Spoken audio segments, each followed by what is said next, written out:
बातम्यामध्ये सदैव अग्रस्थानी आणि महाराष्ट्रातही नंबर 1। आपण पाहत आहात महाराष्ट्र न्यूज 1। घरगुती वादातून पत्नीची चाकूने हत्या। अकोल्यातील गजानन नगर हादरले। अकोला शहरातील डाबकी रोड पोलीस स्टेशन हद्दीतील गजानन नगर परिसरात घरगुती वादातून पतीने पत्नीची चाकूने हत्या केल्याची धक्कादायक घटना घडली आहे। या घटनेमुळे परिसरात भीती आणि खळबळ पसरली आहे। मिळालेल्या माहितीनुसार मृत महिला सौ मंदा दीपक गुडगे या पहाटेच्या सुमारास दूध आणण्यासाठी जवळील किराणा दुकानात गेल्या होत्या। याच दरम्यान घरगुती वादाच्या रागातून आरोपी पती दीपक गुडदे यांनी त्यांचा पाठलाग करत भर रस्त्यात चाकूने हल्ला केला। या हल्ल्यात मंदा गुडदे यांचा जागीच मृत्यू झाला।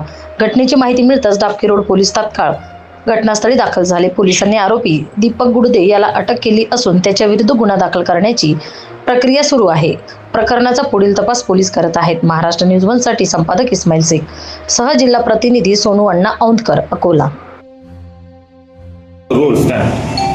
आज सकाळी 8 वाजताच्या सुमारास डाबकी रोड जैन तेल केंद्र या ठिकाणी सौ मंदा दीपक गुडदे या दूध घेण्यासाठी आल्या असता त्यांचे पती दीपक दगडू गुडदे यांनी घरगुती कारणावरून त्यांच्यावर चाकूने वार करून त्यांना जीवे ठार मारले। या घटनेवरून पोलीस तात्काळ घटनास्थळी गेले।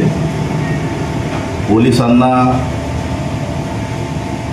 लोकांनी डायल 112 वरून कॉल केल्यावरून पोलीस घटनास्थळी गेल्यामुळे आरोपी तात्काळ ताब्यात मिळाला।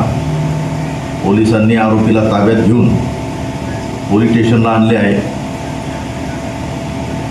गुन्हा दाखल करण्याची प्रक्रिया पोलीस स्टेशनला सुरू आहे।